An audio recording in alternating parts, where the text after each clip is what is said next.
ඉතින් හැමදෙනාම වෙනදා වගේ සුපුරුදු විදිහට අයිබෝන් කියලා පිළිගන්නවා මයින්ඩ්සෙට් විදිෂන් YouTube නාලිකාවට. ඉතින් අද අපි කතා කරන්න සූදානම් වෙලා ඉන්නේ ඔබේ දියුණුවට ඔබේ අරමුණු වලට යන්න බාධා කරන පුද්ගල චරිත 6ක් පිළිබඳව. ඉතින් මේ පුද්ගල චරිත 6 ගැන ඔයා මීට කලින් අහලා තිබ්බද නැද්ද කියන එක කොහොම වුණත් අද ඔයා මේ වීඩියෝ එකෙන් මේ ටික දැනගන්න ඕනේ. අනිවාර්යෙන් ඔබ දැනගත යුතු කරුණු 6ක් ඒක පුද්ගලයන් 6 දෙනෙක්. ඉතින් වෙනදා වගේම සුපුරුදු විදිහට අදත් අපේ 4 වෙනි එපිසෝඩ් එක එක්ක අද ඔයාලා එකතු වෙන්නේ. ඉතින් 4 වෙනි එපිසෝඩ් එකේදී අපි අද කතා කරන්න සූදානම් වෙන්නේ මෙන්න මේ කියන පුද්ගල චරිත 6 ගැන. ඉතින් එහෙනම් වෙනදා වගේම සුපුරුදු විදිහට ඉල්ලීමක් කරනවා mindset with YouTube නාලිකාව subscribe කරලා නැති කට්ටිය subscribe කරලා එකතු වෙන්න. ඒ වගේම subscribe කරපු කට්ටිය දිගටම රැඳී ඉන්න නාලිකාවත් එක්ක අපි මේ වගේ වීඩියෝස් ඉදිරියට කරගෙන යමු. සහ ඔයාලගේ පැත්තෙන් කරන්න ඕනි කියලා හිතන වීඩියෝස් තියෙනවා නම් පහලින් කමෙන්ට් එකක් දාන්න මේ වීඩියෝ එක පහලින්. එහෙනම් අද අපි යමු අපේ අද 4 වෙනි එපිසෝඩ් එකට. එහෙනම් යාළුවනේ අද අපේ 4 වෙනි එපිසෝඩ් එක වෙන්නේ ඉස්සෙල්ලාම කිව්වා වගේ අපේ ජීවුණුවට අපේ අරමුණු වලට යන ගමන ඇතුලේ අපේ සාර්ථකත්වයට යන ගමන ඇතුලේ අපි අපෙන් ඈත් කරලා තියන්න ඕනේ පුද්ගල චරිත 6ක් පිළිබඳව. ඉතින් මේ පුද්ගල චරිත 6 විශේෂ වෙනවා. විශේෂයෙන්ම මනෝවිද්‍යාත්මක කරුණු ඇතුලේ ඒ වගේම සමාජයේ කටයුතු කරන අවස්ථාවන් ඇතුලේ අපිට මේ පුද්ගල චරිත හමු වෙනවා. ඉතින් ඒ චරිත වලින් අපේ මයින්ඩ් එකට, අපේ ඔළුවට, අපේ මොළයට, අපේ කරන්න හිතාගෙන ඉන්න වැඩවලට ඒ චරිත වලින් සිද්ධ වෙන බාධා ගැන මනෝවිද්‍යාත්මක කරුණු කරලා තියෙනවා. ඉතින් මෙන්න මේ විදිහට මේ කරුණු මේ පුද්ගල චරිත 6 ඔයා ඇතුලේ ඔයාගේ ආශ්‍රය කරන පිරිස ඇතුලේ මෙන්න මේ වගේ කට්ටිය ඉන්නවද කියලා හොඳට බලන්න, නිරීක්ෂණය කරන්න. ඒ අය Tamanගේ පොඩ්ඩක් ඈත් කරලා තියාගන්න. මොකද නැත්තම් ඔයාගේ ඉදිරි ගමන වලට ලොකු බාධාවක් වෙන්න පුළුවන්, හේතුවක් වෙන්න පුළුවන් නිසා. එහෙනම් අද අපි පළවෙනි චරිතය තමයි අපි අද කතා කරන්නේ the flatter කියන ඉංග්‍රීසි වර්ඩ් එක තමයි the flatter කියලා අපි ඉස්සෙල්ලාම අපි මේකේ සිංහල වචනේ මොකක්ද කියලා බලමු. ඒ අනුව the flatter කියලා කියන්නේ නිතරම ඔයාව වර්ණාවට ලක් කරන පුද්ගලයා. ඔයාව හැම වෙලාවෙම ඔයාගේ හොඳ කියනවා, ඔයා මාරයි, වාව්, ඔයා ගැන නිතරම ඔයාව වර්ණාවට අධිතක්සේරුවට ලක් කරන කෙනෙක්. අධිතක්සේරුවට ලක් කරන පුද්ගලයෙක් කියලා කියන්නේ ඒ එවැනි පුද්ගලයන්ගෙනුත් අපි පරිස්සම් වෙන්න ඕනේ. ඉතින් මේකට ලස්සන උදාහරණයක් දෙන්නම් මම. ඉස්සර රජවරුන්ගේ කාලේදී රජතුමාගේ ළඟින් හිටිය කට්ටියක් තමයි ඔය වන්දි බට්ටයින් කියලා කියන්නේ. එතකොට එයාලගේ රැකියාවම තමයි එයාලා කරන්නේම රජතුමා ගැන නිතරම ගුණ කියනවා. රජතුමාගේ ගුණ කියනවා. ඔහුව අති උත්කර්ෂයෙන් නංවලා තියෙනවා. එතකොට අන්න එයාට ඒ රජතුමාට වෙන කිසිම හිතන්න දෙයක් නැහැ. මොකද එයා ගැන හොඳ විතරයි එයාට අහන්න හම්බෙන්නේ. එයා හිතාගෙන ඉන්නේ එයා තමයි සාර්ථකම රජතුමා කියලා ඒ රාජ්‍යයේ. ඉතින් ඒ නිසා තමයි ඒ කාලෙදී රජවරු යහලා තියෙනවා, ඉතිහාස කතාවල සඳහන් වෙලා තියෙනවා, සාහිත්‍ය කතාවල තියෙනවා රජවරු වෙස් වලාගෙන තමන්ගේ රාජ්‍යය විද්ද කියලා. දැන් ධර්මාශෝක අධිරාජ්‍යය හැම තමන්ව වර්ණනා කරාට තමන්ගේ රාජ්‍ය, තමන්ගේ දේශ සීමාව ඇතුලේ ඔහු වෙස් වලාගෙන ගියා කියලා ඉතින් සාහිත්‍ය කතාවල, ඉතිහාස කතාවල සඳහන් වෙලා තියෙනවා. ඉතින් අන්න පළවෙනි එක්කෙනා තමයි එතකොට the flatter කියලා කියන්නේ. the flatter කියලා කියන්නේ එතකොට තමන් ගැන නිතරම වර්ණනා කරන පුද්ගලයෙක්.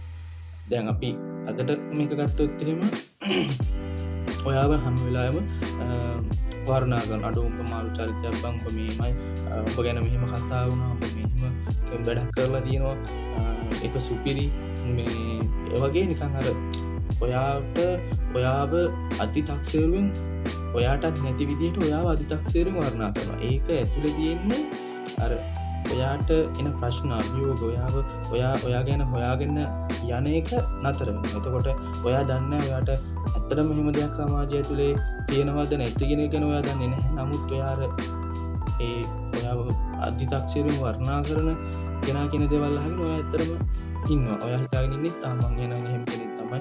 එහෙම මේ මං ගැන එළියේ මම දන්නවා. ආව මේ විදිහට අඳුරනවා. කියන්නේ ඔයාව හොඳයි කියන මයින්ඩ් එකෙන් තමයි ඔයත් ඉන්නේ. ඇත්තටම ඒ වුණාට ඔයා ගැන ඔයාගේ අදහස් ඔයා ඇත්තටම ඔයා ගැන දන්නේ නැහැ. ඉතින් ඒක පළවෙනි කාරණාව වෙනවා. ඔයා ගැන නිතරම හැම වෙලේම කවුරු හරි ඔයාව වර්ණනා කරනවා නම් අධිතක්ෂේරුවෙන් කතා කරනවා නම් ඔයා හොඳයි කියනවා නම් ඔයා වාව් කියනවා නම් පට්ට කියනවා නම් ඒ වචන වලින් කියනවා නම් පට්ට කියනවා නම් ඇත්තටම එහෙම අය ඔයාගෙන් ඈත් කරලා තියාගන්න. ඒ අය ඔයාගේ සාර්ථකත්වයට ඔයාගේ ගමනට ලොකු බාධාවක් වෙන චරිත පුද්ගල චරිතය. ඉතින් අද අපේ දෙවෙනි පුද්ගල චරිතය බවට අපි කතා කරන්නේ the complainer. the complainer කියලා කියන්නේ මැසිවිලි නගන්න. හැම වෙලාවෙම එයා ඇවිල්ලා මැසිවිලි නගනවා. මොනවා හරි දේවල් කියනවා. එක්කෝ වෙන කෙනෙක් ප්‍රශ්නයක් ඇවිල්ලා ඔයත් එක්ක කියනවා. එක්කෝ වෙන අල්ලපු ගෙදර තියෙන ප්‍රශ්නයක් ඇවිල්ලා ඔයත් එක්ක කියනවා. රටේ ලෝකේ තියෙන මොනවා හරි ප්‍රශ්නයක් එක්කෝ මේ වෙලාවේ තියෙන මේ අර්බුදය ගැන අපි නිකන් දැන් මේ වෙලාවේ තියෙන මේ තෙල් අර්බුදය කිව්වා සීන් එක ඔවා ගැන කතා කරමු. ඒවා ඇවිල්ලා මොනවා හරි දේවල් හැම වෙලාවෙම හැම දෙයකම අඩුපාඩු මැසිවිලි නගනවා හැම වෙලාවෙම. අපි අර කියනවා උදාහරණයක් වශයෙන් මේ කොරහෙත් කිඹුළු දකිනවා කියලා කියනවා. ඇත්තම කොරහෙ කිඹුළු නෙමෙයි මේ අය කෝපෙත් කිඹුළු දකිනවා. ඉතින් අන්න ඒ වගේ පුද්ගල චරිත ඉන්නවනම් ඔයා ආශ්‍රය කරන වපසරය ඇතුලේ ඒ වගේ අය අනිවාර්යයෙන්ම ඈත් කරලා තියාගන්න. ඒ අයත් ඔයාට ලොකු බාධාවක් බවට පත් වෙනවා ඔයාගේ ඉදිරි ගමනට. දෙවෙනි චරිතය තමයි එතකොට මෙන්න මේ මැසිවිලි නගන්න කියන චරිතය. ඉතින් මේ අය ගැන ඔයා හොඳට නිරීක්ෂණය කරන්න. ඔයාගේ ඉන්න ආශ්‍රය කරන කතා බහ කරන චරිතය ඇතුලේ ඔයා ඒ ඉන්න වපසරය ඇතුලේ මේ අය හොඳට නිරීක්ෂණය කරන්න. ඔයාටත් මෙහෙම අය ඉන්නවා වෙන්න පුළුවන්. හිත වෙන්න බෑ. ඔයාට කියන හැම වෙලාවෙම මේකෙන් වෙන්නේ ඇත්තටම මේ ඔයාගේ වටිනා කාලය එක පැත්තකින් නැති වෙලා යනවා. මොකද අරයා කියන දේ ඔයාට අහගෙන ඉන්න වෙනවා නේද? මොනවා හරි කියන්න වෙනවා. ඒ නොකිය හිටියොත් උන් තරහ ඒක අවුලක් නෑ. තරහ වුණත් ප්‍රශ්න නෑ. ඉතින් එහෙමයි වැඩක් නෑ. ඒ හින්දා අර ප්‍රබලම කාරණය වෙන්නේ ඔයාට ඔයාගේ කාලය නැති වෙනවා. ඔයාට වෙන දෙයකට හිත යොමු කරන්න තියෙන, එක්ක වෙන වැඩ කරගන්න තියෙන, ඒ වගේ හැම මොකක් හරි දෙයකදී ඒ කියන්නේ ඒ කාලය තමයි වට නැති වෙන්නේ. ඉතින් මේ මැසිව් කම්ප්ලේනර් කියන මැසිවිලි නගන්න නිතරම මැසිවිලි නගනවා. මොනවා හරි දෙයක් ඇවිල්ලා ඒ කියන්නේ එක්ක ඔයාට උත්තරයක් ඒ ප්‍රශ්නට උත්තරයක් හොයලා දුන්නත් ඒ උත්තරය ඇතුලේ ප්‍රශ්නයක් දක්වනවා. ඔන්න ඔහොම අය ඉන්නවා. ඉතින් ඒ අයව විශේෂයෙන් හොඳින් නිරීක්ෂණය කරගන්න. ඒ අයව ඔයාගෙන් ඈත් කරලා තියාගන්න. ඉතින් අද අපේ එපිසෝඩ් එක ඇතුලේ අපි අද කතා කරන තුන්වෙනි චරිතය තමයි ruthless ambition. ඔන්න ඔය කියන චරිතය. ඉතින් එයා කියන්නේ තමන් ගැන පමණක් හිතන කෙනා. ruthless ambition කියලා කියන්නේ තමන් ගැන විතරයි හිතන්නේ. ඇත්තටම මෙහෙම චරිත අපිට හම්බ වෙනවා මේ සමාජය තුළ කොච්චරක් ඉන්නවා. අනිත් අයට හෙන ගැහුණත් කමක් නැහැ. තමන් ගැන විතරයි හිතන්නේ. අට්ට selfish, අට්ට ආත්මාර්ථක. ඔන්න ඔය කියන පුද්ගල චරිතත් ඔයාගෙන් ඇක් කරලා තියාගන්න. මොකද ඇත්තටම ඉන්නවා වෙන්න පුළුවන් මේ සමහර දේවල් උදාහරණත් එක්ක කියන්නේ පැහැදිලි කරගන්න. මේ කියනවා මම මේ වැඩේ කරන්න නැහැ කියලා. අපි හිතමු නිකන් මොකක් හරි දැන් මේ වෙලාවේ ගැසට් එකක් දානවා. මොකක් හරි ගැසට් එකක් දානවා කියමු අපි රාජ්‍ය සේවයට. ඉතින් රාජ්‍ය සේවයට ගැසට් එකක් දානවා කියනවා දාන්න නැහැ කියනවා. නම් මනම් ඉන්න විකාර කතා ගොඩාක් කියනවා. ඔන්න ඊට පස්සේ බලනකොට ඇත්තටම දාලා ඉවරලා. මේක දාලා ගැසට් එකට ඇප්ලයි කරනවා. ඒක උදාහරණයක්. තව එක්කෝ ඉන්නවා වෙන්න පුළුවන් ඔය එක්සෑම් කාලේට එහෙම එක්සෑම් කාලේ කියනවා මට නම් පාඩම් කරගන්නත් බැරි වුණා බං. මේ සැරේ නම් මොනවා වෙයිද දන්නේ නැහැ. මේ සැරේ නම් අනිවාර්යෙන් ෂුවර් ෆේල්. ඔය වගේ ඔය ඉස්කෝලේ කාලේ ඉන්නවා එහෙම කට්ටිය. ඉතින් එයාලා ගැන විතරයි හිතන්නේ. මොකද එයාලා හිතනවා මේ ඇත්තටම එයාලා එහෙම කිව්වට එයාලා යටින් පාඩම් කරනවා. ඒ දේවල් ටික ඔක්කොම කරගෙන එක්සෑම් එකට ගිහිල්ලා දේවල් ඉගෙන ගන්න. ඒක ප්‍රශ්නයක් නෑ. ඒක යාගේ මතේ, ඒක යාගේ දේ. ඒක ප්‍රශ්න නෑ. හැබැයි එයා තව කෙනෙක්ව මන්දෝස්සායට ලක් කරනවා. මොකද එයා කතා කරන අනිත් පුද්ගලයාට කියනවා අඩුම මචං මට නම් පාඩම් කරගන්න වෙලාවකුත් නැහැ, හම්බුනේත් නැහැ. ඔන්න ඔහේ ඌවා මොනවද එක්සෑම් එකක් මොනවා හරි බලලා දාමු. ඔන්න ඕන නිකන් අරයව මන්දෝස්සායට ලක් කරනවා. එතකොට ඒක ලොකු අවුල් එක එන අවුලක්. ඉතින් ඒක එහෙම අය දැන් ඔයා ආශ්‍රයෙන් අයින් කරන්න. ඔයා එහෙම අය හොඳට නිරීක්ෂණය කරන්න බලන්න එයාව අයින් කරලා දාන්න. මොකද එයාලා හිටියා කියලා තේරුමක් නැහැ ඔයාලගේ ජීවිතය තුළ. ඉතින් ඒකෙන් සිද්ධ වෙන්නේ ඔයාට මේ ඔයාගේ ගමනට ඔයාගේ තියෙන ෆියුචර් ඇම්බිෂන්ස් වලට ලොකු බාධාවක් වෙනවා. එයාලට ලොකු ඉෆෙක්ට් එකක් ගන්න පුළුවන් ඔයාලගේ මයින්ඩ් එකට. ඉතින් මේ රූට්ලස් ඇම්බිෂන් කියන චරිතය නැත්නම් තමන් ගැන විතරක් හිතන කියන කොටාසය ඔන්න ඔය වගේ කට්ටිය මම අර උදාහරණ වලින් පැහැදිලි කරත් ඒකයි. සරලවම කියනවනම් අට සෙල්ෆිෂ් ආත්මార్థකාමී පුද්ගලයෝ. එයාලා රටට එන ගුණත් කමක් නැහැ, ලෝකෙට එන ගුණත් කමක් නැහැ. තමන් ගැන විතරයි. දැන් මේ වෙලාවේ තියෙන හොඳම ප්‍රශ්නේ තමයි මේ වෙලාවේ තියෙන හොඳම දේ තමයි මේ ඔය කියන තෙල් අර්බුදය. ලෝක යුද්ධයක් තියෙන වෙලාවක ලෝකෙටම බලපාන වෙලාවක අපි ලංකාව විතරක් ගත්තොත් අපි ලෝක රටවලුයි ලංකාව දැන් ගමු සංසන්දනය කරමු. ලංකාවේ අයට ඕනේ මේ කොහොම හරි තමන්ගේ ටැංකිය ෆුල් කරගන්න. සාධාරණයි, පට්ට සාධාරණයි. මොකද හැමෝම ඉන්නේ එදා වේල හොයන කන මිනිස්සු තමන්ගේ දරුවන්ගේ දේවල් තියෙනවා, දේවල් කරන්න තියෙනවා, පෞල් සංස්ථාවක් කරන කට්ටියට ඒක හොඳටම තේරෙනවා. ඉතින් නමුත් ඒක ඇතුලේ පට්ට සෙල්ෆිෂ් ඩයල් ඉන්නවා. පහුගිය අර්බුදය තුළ අපි දැක්කා මේ විදිහටම තෙල් පෝලින් අපු ඒ වෙලාවේදී අපිට පේන්න දැක්කා. අපි දැක්කා අපි S දෙකටම දැකලා තියෙනවා තමන්ගේ තියෙන බලාධිකාරීත්වය, තමන්ට තියෙන මේ එහෙම නැත්නම් තමන් දන්නා දුන සෙඩ් එකේ ඉන්න පුද්ගලයා අඳුරන කෙනෙක් නම් ගිහිල්ලා කතා කරලා තෙල් ටික ගහගෙන යනවා. අනිත් මිනිස්සු පෝලින් කිලෝමීටරයක් විතර ඉස්සර පෝලින් තිබ්බා මතකයි. ඉතින් ඒතකොට ඔන්න ඔය පෝලින් ඇතුලේ අර තමන්ගේ හිතවත්කමට, තමන්ට තියෙන බලාධිකාරීත්වයට මේ ප්‍රදේශයේ ඉන්න එක්ක මන්ත්‍රීවරයාගේ යටතේ ඉන්න මොකක් හරි එන්චයි එක්ක එහෙම ඔන්න ඔය වගේ දේවල් ටිකක් එක්ක ඒ කාලේ දැක්ක අපි ගිහිලා බූලි ටික අරන් ගිහිලා නේද වාහනේ නවත්තගෙන තෙල් ටික ගහගෙන යනවා. ඉතින් ඒකෙන් වෙන්නේ තව අර අනිත් මිනිස්සු 100,000 ගානකට තෙල් ටික නැති වෙනවා. ඉතින් පහුගිය කාලේ හොඳටම අත්දැකීම් තිබ්බ. දැනුත් අපිට අත්දැකීම් තියෙනවා. ලෝකයේ ගත්තොත් එහෙම අපි පොර කනවා අපේ තෙල් ටික ටැංකි ටික දාගන්න ෆුල් කරගන්න. ඉතින් මේ ප්‍රශ්නම අනිත් ලෝකේ අනිත් රටවල් වලටත් තියෙනවා. ඉතින් මෙහෙම වෙන ඒ විදිහට රටක් විදිහට ගත්තත් පුද්ගලෙක් විදිහට ගත්තත් මෙන්න මේ විදිහට කියන රූට්ලස් ඇම්බිෂන් කියන කොටාසයක් ඉන්නවා. ඉතින් ඒගොල්ලොන්ගෙන් ඔයාලා පරිස්සම් වෙන්න. මේ වීඩියෝ එක දකින බලන අනිවාර්යෙන් මේ වීඩියෝ එක බලන කෙනෙක් හොඳට තමන් වටේ ඉන්න පිරිස ගැන දැන් නිරීක්ෂණය කරලා හැම කට්ටියව අයින් කරලා දාන්න. එකෙන් වෙන්නේ ඔයාලා ගමනට බාධාවක් සිද්ධ වෙන එක. අපි හැමතැනම හැමදාම එකම තැන පල් වෙන එක. ඉතින් ඔන්න ඔය කියන තුන්වෙනි කොටාසය හොඳට මතක තියාගන්න. ඊළඟට අපි කතා කරන්න හදන්නේ විශ්වාස කළ නොහැකි පුද්ගලයන් ගැන. විශ්වාසයක් තියාගන්න බැහැ. ඉතින් මේගොල්ලන්ට ඉංග්‍රීසියෙන් කියනවා the untrustworthy කියලා. the untrustworthy කියලා කියනවා ඉංග්‍රීසි වර්ඩ් එක. ඉතින් මෙයාලා කොයි වෙලෙත් බලපුවාම මේ අපිට විශ්වාස කරන්න අමාරුයි. මේ කියන එක නෙමෙයි ඊළඟට කරන්නේ. මම අර ඉස්සෙල්ලා කරනාවෙත් හැදෙලි කරේ ඒ වගේ සිද්ධියක් තමයි තියෙන්නේ. ඉතින් මේ කියන එක නෙමෙයි කරන්නේ. මෙන්න මේ වගේ කට්ටියක් ඉන්නවා. විශ්වාස කරලා දෙයක් එයාලත් එක්ක අපිට කියන්න බෑ. මොකද ඒක කිව්ව ගමන් එයා ගිහිල්ලා ඒක තව කෙනෙක් එක්ක කියනවා. මෙන්න මේ වගේ කොටාසයක් ඉන්නවා. ඉතින් මේ විශ්වාස කරන්න බැරි පිරිස ගැන මෙන්න මේ කියන විශ්වාස කරන්න බැරි පුද්ගලයන් කියලා කියන්නේ අන්න එහෙම කොටාසයක්. ඒකදී අපි අර පැහැදිලි කරපු කාරණා ටිකම තමයි ඉතින් කතා කරන්න තියෙන්නේ. ඉතින් ඔයාලත් බලන්න ඕනේ තමන් වටා මෙන්න මේ කියන පුද්ගල චරිත ඉන්නවද කියලා. ඊළඟ කාරණාව තමයි මේ කතා කරන එක ඇතුලේ අද එපිසෝඩ් එක තුළ ඊළඟට කතා කරන්න සූදානම් වෙන්නේ මේ එනර්ජි වැම්පයර් කියන කෙනා. මේ ඇවිල්ලා මේ ඍණාත්මක මත දරන්න. එයාට කියන්නේ අපි ඍණාත්මක මත දරන්න කියලා. එතකොට මේ ඍණාත්මක මත දරන්නන් කියන අය ඔයා වටේ හිටියොත් මොකද්ද වෙන්නේ?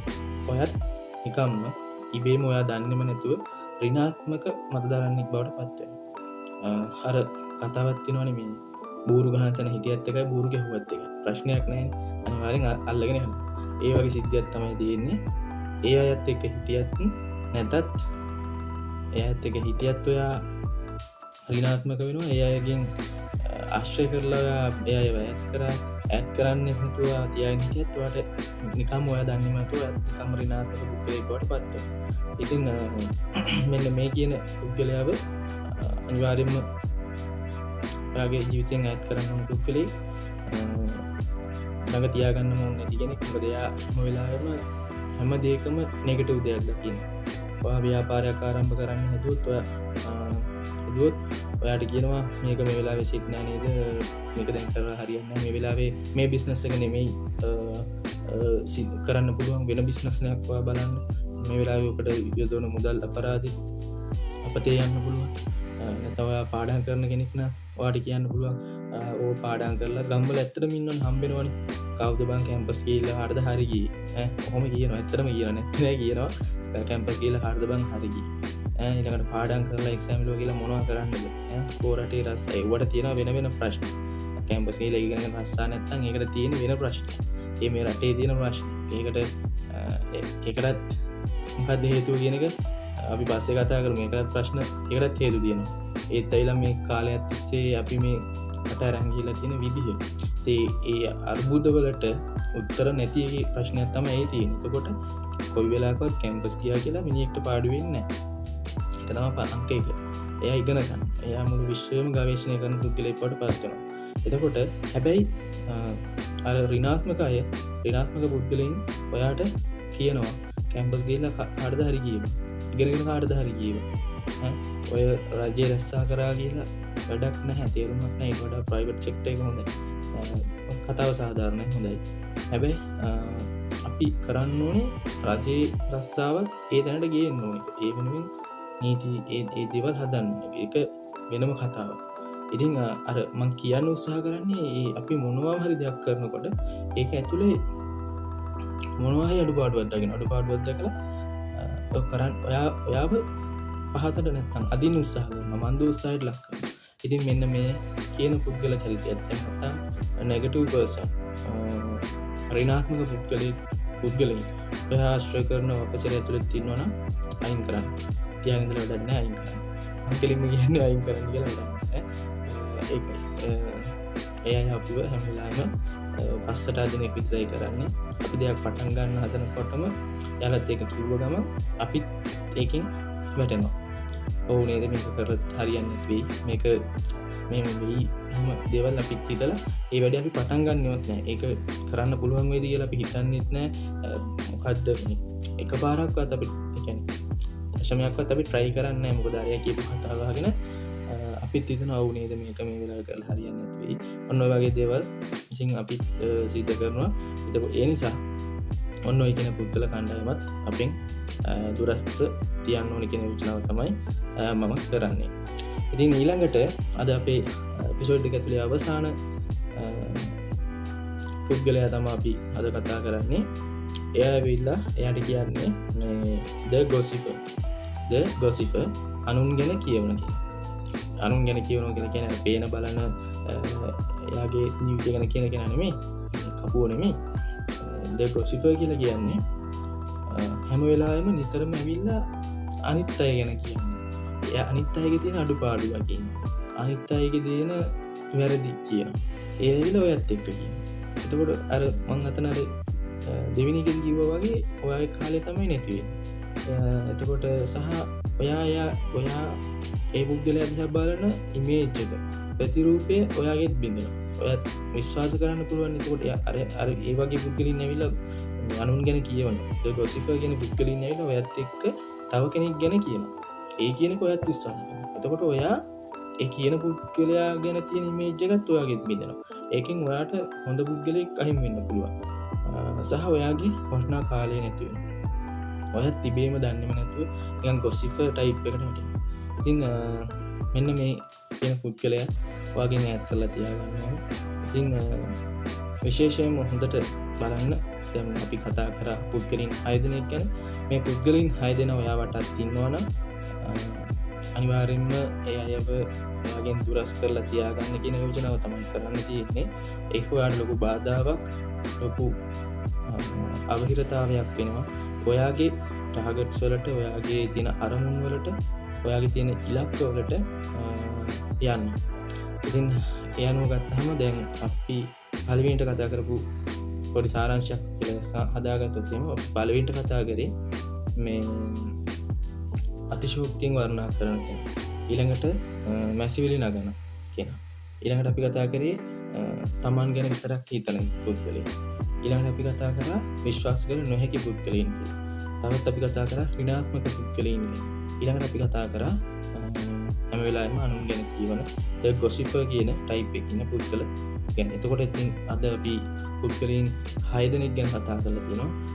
මෙන්න මේ පුද්ගලයන් 6 දෙනා ඔයත් මේ වීඩියෝ එක බලපු කෙනෙක් නම් අවසන් වෙනකම් බලපු කෙනෙක් නම් ඔයාගෙන් මම ඉල්ලන්නේ මේ පුද්ගලයන් 6 දෙනා ගැන ඔයත් හොඳට නිරීක්ෂණය කරන්න ඔයා වටා ඉන්න අයගේ.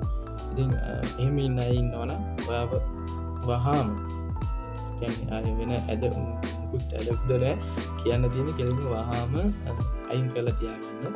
මොකද ඒගොල්ලන්ගෙන් අපිට වෙන්න තියෙන මේ අපේ ඔළුවට මොලේට වෙන්න තියෙන ඉෆෙක්ට් එක වැඩි. ඉෆෙක්ට් එකක් හම් වෙනවා එයාලගෙන් අපිව වෙනස් කරන්න. අපිව ඍණාත්මක පැත්තට ඇද දාන්න. තව කෙනෙක් දිහා බලන විදිය වෙනස් කරන්න. ඊළඟට අපේ පටන් ගන්න වැඩක් වෙනස් කරන්න. අපේ සාර්ථකත්වයට යන්න තියෙන ගමන අහුරු. ඉතින් මෙන්න මේ කියන අය ගැන තමයි අද අපේ මේ එපිසෝඩ් එක කතා කරේ. ඉතින් ඔයගොල්ලන්ට හිතෙනවා නම් මේ විදිහට මේ දේවල් ගැන දැනගන්න එක ඔයගොල්ලන්ට වටිනවා කියලා ඉස්සරහටත් මේ වගේ වීඩියෝත් එක්ක එකතු වෙන්න මාව සබස්ක්‍රයිබ් කරලා එකතු වෙන්න. ඒ කියන යෝජනාවත් ඔයාලට කරන ගමන් ඒ ආරාධනාවත් කරන ගමන් අද එපිසෝඩ් එක අපි මෙතනින් නවත්වමු. එහෙනම් හැම දිනාටම සුබ දවසක් වේවා කියලා ප්‍රාර්ථනා කරනවා. ඉතින් අවසන් වශයෙන් මම ආයෙත් ඉල්ලන්නේ සබස්ක්‍රයිබ් කරපු නැති කට්ටිය channel එක සබස්ක්‍රයිබ් කරන්න. පහත තියෙන සබස්ක්‍රයිබ් බටන් එක රතු පාට බටන් එක ඔබලා මාව එකතු කරගන්න. ඔයගොල්ලන්ට කතා කරන්න ඕන දේවල් ගැන තියෙනවා නම් පොඩි කමෙන්ට් එකක් දාගෙන යන්න යටින් අපි ඉස්සරහට මේ දේවල් ගැන කතා කරමු. එහෙනම් හැමෝටම ජය වේවා.